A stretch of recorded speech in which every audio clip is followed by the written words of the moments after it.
Bonjour, bonjour. Je vous salue dans le précieux nom de notre Seigneur Sauveur, le Seigneur Jésus-Christ de Nazareth. Le Dieu merveilleux, le meilleur, le bon Dieu, qui nous aime tellement. Grâce à lui, nous avons une bonne nouvelle ce matin. Dans Jean 6, 22 à 27, je lis tout de suite la parole. La foule qui était restée de l'autre côté de la mer avait remarqué qu'il ne se trouvait là qu'une seule barque et que Jésus n'était pas monté dans cette barque avec ses disciples, mais qu'il était parti seul. Qu'ils étaient partis seuls. Le lendemain, comme d'autres barques étaient arrivées de Tibériade, près du lieu où ils avaient mangé le pain après que le Seigneur eut rendu grâce, les gens de la foule, ayant vu que ni Jésus ni ses disciples n'étaient là, montèrent eux-mêmes dans ces barques et allèrent à Capharnaüm à la recherche de Jésus. Et l'ayant trouvé au-delà de la mer, ils lui dirent, Rabbi, quand es-tu venu ici? Jésus leur répondit, en vérité, je vous le dis, vous me cherchez non parce que vous avez vu des miracles, mais parce que vous avez mangé des pains et que vous avez été rassasiés. Travaillez, non pour la nourriture qui périt, mais celle qui subsiste pour la vie éternelle. Et que le Fils de l'homme vous donnera. Car c'est lui que le Père, que Dieu a marqué de son sceau. Amen. Donc, voici des gens qui, après avoir vu des miracles, voulaient encore que Jésus reprenne encore ces miracles pour qu'ils mangent. Non. C'est pour ça qu'ils ont pris des barques, parce qu'ils n'ont pas vu le Seigneur traverser avec les disciples. Donc, le lendemain, ils ont pris des barques et ils ont traversé à la recherche de Jésus-Christ. En fait, cette parole nous interpelle, nous tous. Quand nous venons à la maison de Dieu, il faut chercher Jésus-Christ. Il faut chercher la voie qui mène à la vie éternelle, que Jésus seul donne. Ne venez pas en tant qu'homme de Dieu. Ne venez pas en tant que femme de Dieu chercher à remplir votre ventre. Non, ne cherchez pas ça. Parce que le Seigneur Jésus a dit ici, travaillez non pour la nourriture qui périt, mais pour celle qui subsiste pour la vie éternelle. Tu comprends? Parce qu'il a dit, vous me cherchez parce que vous avez mangé et que vous avez été rassasié. Mon frère, Dieu dit que l'homme ne vivra pas que de pain seulement, mais de toute parole qui sort de la bouche de Dieu. Le pain en lui-même est une nourriture quotidienne. Tout le monde mange du pain. Et ça se mange à n'importe quel moment et à n'importe quelle heure qu'on veut. Le pain, ça fonctionne toujours. Et donc, c'est pareil avec la parole de Dieu. Dieu dit que l'homme ne vivra pas que de pain seulement, mais de toute parole qui sort de la bouche de Dieu. C'est que la parole qui sort de la bouche de Dieu, Jésus nous a dit que ces paroles sont esprit et vie. Et c'est cette parole qui sort de la bouche de Dieu qui donne la vie éternelle. Donc c'est celle-là qu'il faut rechercher. Celle-là qu'il faut chercher à manger, c'est-à-dire à étudier, à manger, à étudier, à méditer, à comprendre et à la mettre en exergue. C'est cette parole-là. Et non pas pour venir dans la maison de Dieu chercher à remplir son ventre. Non, ce n'est pas ce que Dieu nous demande.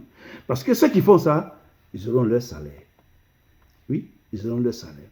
Donc, Jésus nous dit de travailler pour la nourriture qui dure, qui subsiste éternellement.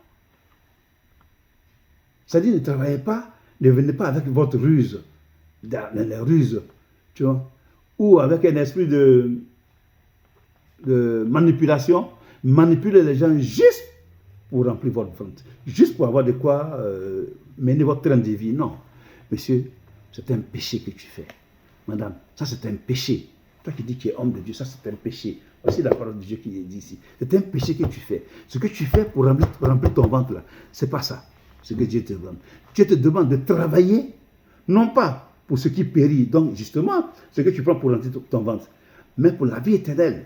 Donc, pour ce qui va subsister d'âge en âge. C'est-à-dire que ce qui va rendre ton témoignage et que Dieu va te bénir. Parce que c'est Dieu qui va te donner ça. Donc, demande-lui. Quand tu n'arrives pas à cela, demande-lui, Seigneur, je vais abandonner cette voie et faire ce qui te glorifie. Travailler pour la nourriture qui dure.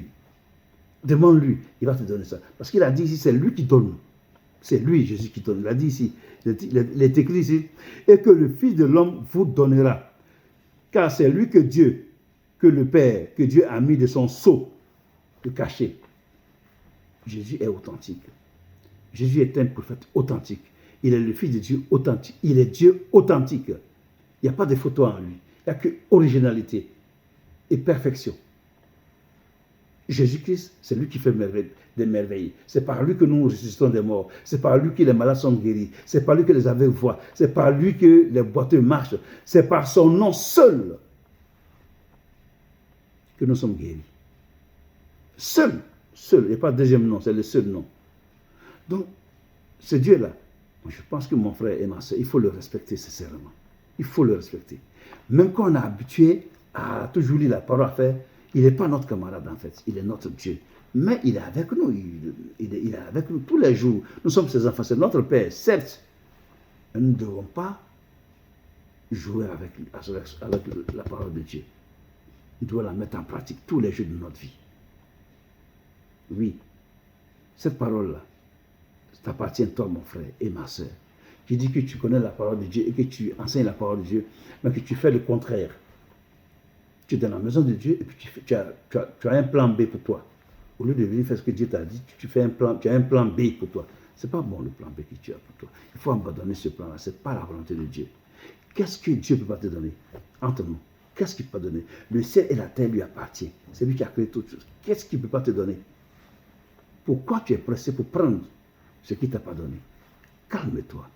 Ton temps viendra et tu posséderas ce qu'il a prévu que tu possèdes. Et personne ne peut te l'enlever jusqu'à la vie éternelle.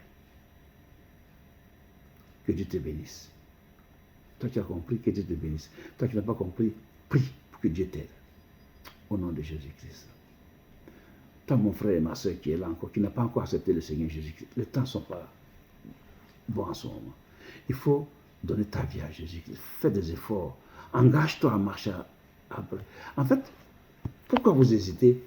Pourtant, c'est Jésus qui est le vrai Dieu. Le seul vrai Dieu, c'est Jésus-Christ. Mais pourquoi vous hésitez? Vous pensez que Jésus, il est là pour bénir? Mais non. Voici ce qu'il dit. Cherchez premièrement le royaume des cieux et sa justice. Jésus est venu sur la terre. Le royaume des cieux, c'est là-bas qu'on aura la vie éternelle. La justice de Dieu, là, Jésus est venu ici pour sauver les âmes. Pour sauver. Donc, viens écouter la parole et vois. Et maintenant, engage-toi à faire comme Jésus. Parle des gens, de Jésus autour de toi. Parle de Jésus autour de toi pour que les gens soient sauvés. Des gens souffrent, mais ils ne savent pas qu'il y a un Dieu qui est mort pour eux. Ils ne savent pas que Dieu est mort pour eux. Mais toi, tu le sais, et puis tu ne dis pas, c'est ça qui n'est pas bon. Oui, c'est ça qui est un péché.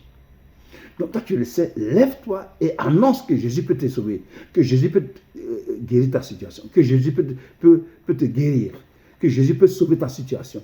Lève-toi, annonce. C'est la justice. Annonce que Jésus est Dieu.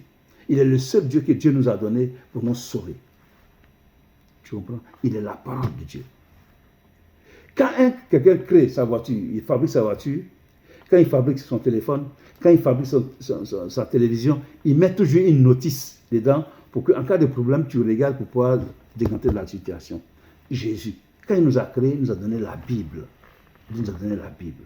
Quand nous avons un problème, nous ouvrons la Bible, demandons au Seigneur, parle-moi. Et il nous parle, et nous allons prier pour qu'il vienne et nous guérisse la situation. C'est pareil, c'est la même chose. Donc il n'y a rien qui est fait au hasard. Tout est fait pour la gloire de Dieu. Tout lui appartient. Le souffle de vie que nous avons, c'est pour lui. C'est pourquoi il ne faut pas trop traîner au dehors. J'ai baptisé une jeune fille, il y a longtemps de cela, et la même nuit, elle a eu un songe. Dans le songe, elle a dit, depuis que je suis né, je vis toujours dehors. Mais c'est aujourd'hui que je rentre dans la maison de mon Père. Donc, le baptême lui-même, là, est un engagement. Que tu es enfant de Dieu et que tu vas marcher maintenant à sa suite. Donc, ne traîne pas trop. Si tu as entendu cette parole-là, ne traîne pas trop. Va donner ta vie à Jésus-Christ et baptise-toi. Reçois le Saint-Esprit et vis ta vie. Parce que toi seul, tu ne peux pas y arriver. C'est le Saint-Esprit qui vient en toi, qui t'aide à arriver là où Dieu veut que tu arrives. Pour la gloire de son nom. Afin qu'il te bénisse. Que Dieu te bénisse abondamment. Au nom de Jésus. Demain pour une autre vidéo. Amen.